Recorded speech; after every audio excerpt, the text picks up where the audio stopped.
मैं साक्षी आज आप सभी को एक महान व्यक्ति के बारे में बताना चाहूंगी जिनकी आज जयंती है। वो है सुभाष चंद्र बोस। सुभाष चंद्र बोस जी के बारे में आप सभी वैसे तो जानते ही होंगे, हम उन्हें नेताजी के नाम से भी जानते हैं।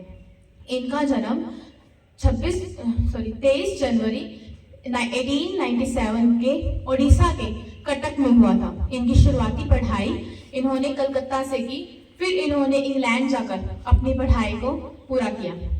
इतनी पढ़ाई करने के बाद में इन्होंने आईसीएस की नौकरी प्राप्त की, लेकिन उन्होंने इस आईसीएस की नौकरी को ठुकरा दिया क्योंकि वे ये नहीं चाहते थे कि अंग्रेजों के अंडर वे काम करें।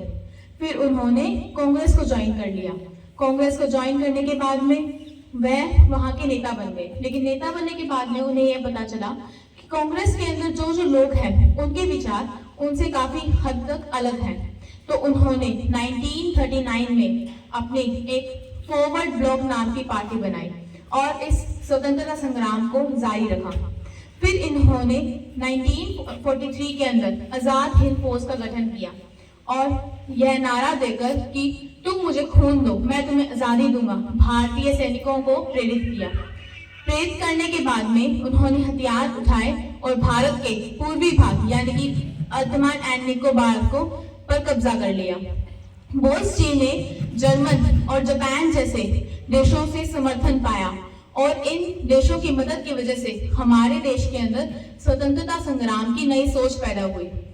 इसके बाद में बोस जी ने 21 अक्टूबर 1943 में प्रोविजनल गवर्नमेंट ऑफ इंडिया का गठन किया, जिसका जर्मनी और जापान जैसे देशों के द्वारा मान्यता प्राप्त थी और इन्होंने स्वतंत्रता संग्राम को काफी अच्छे से उभरकर हमारे देश में रखा।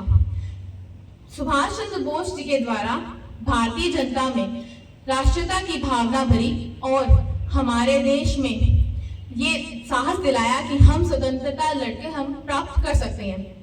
बोस जी का ये मानना था कि स्वतंत्रता हम बलिदान देकर और संघर्ष कर ही प्राप्त कर सकते हैं।